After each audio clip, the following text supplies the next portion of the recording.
कांग्रेस की से शुरुआत करते हैं और उनकी बात पहले सुन लेते हैं क्योंकि उन्होंने अपने बड़े लीडरों को नक्सल अभियानों नक्सल हिंसा में खोया है। अभय नारायण जी अब उस राह पर है प्रदेश जिसमें नक्सलवाद खत्म होता दिख रहा है। छोटे ग्रुप्स हैं उनको भी अब टारगेट करके ख़त्म किया जा रहा है और कुछ दिनों की बात है नक्सलवाद ख़त्म हो जाएगा। इस खबर से कांग्रेस की ओर से क्या प्रतिक्रिया है? इस तरीके की खबरों को कैसे देखती है कांग्रेस?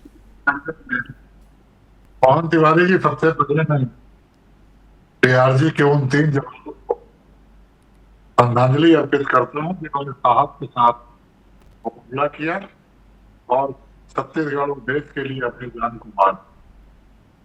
निश्चित रूप से जो मार्च की डेडलाइन है केंद्रीय गृह मंत्री की, उसकी ओर तो आगे हम बढ़ रहे हैं, मजबूती से बढ़ रहे हैं और लगातार मुठभेड़ में नक्सली ही मारे जा रहे हैं।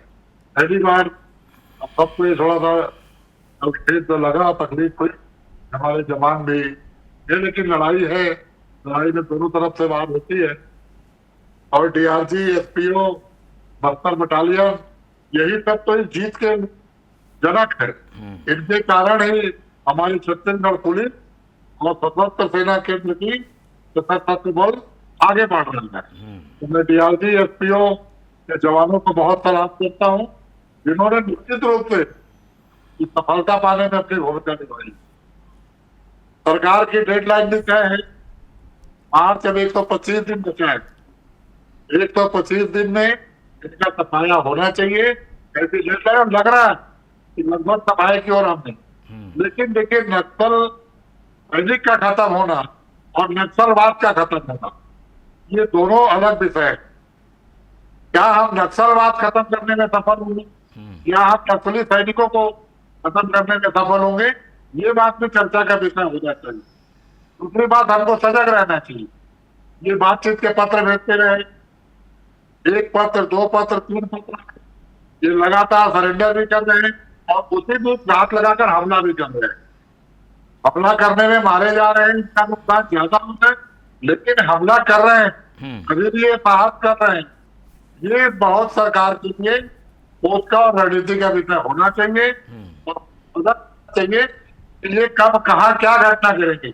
आपने कहा, अभी उल्लेख किया अपनी रिपोर्ट पे कि कांग्रेस के नेताओं को हमने 32 लोगों को खोया, एक राजनीतिक यात्रा में खोया, सरकार ने तो सुरक्षा नहीं दे पाई। ये घात करके हमला करने के लिए जाने जाते हैं, गुरुल्ला युद्ध लड़ने के लिए जाने जाते हैं। ये जरूर है कि बस्तर के लोगों ने इसको छोड़ दिया। आज किसी भी गांव में इनके प्रति सिंपैथी नहीं है। आदिवासी भाई मुख्य धारा में आ चुके हैं, तमाम जो नक्सली शामिल हो रहे हैं, अपील कर रहे हैं। ये उदाहरण है कि दबाव में आ गए हैं, लेकिन नक्सलवाद का बीज हमको जड़ में करना होगा।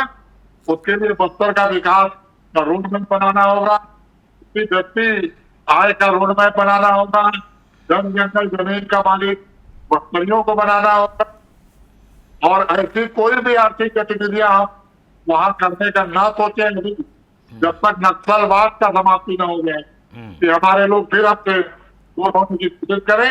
जो नक्सली भी आदिवासी ही थे, उनकी सोच थे कि सशस्त्र क्रांति करके वो सत्ता में आएंगे, वो बहकावे में भुलावे में चले गए।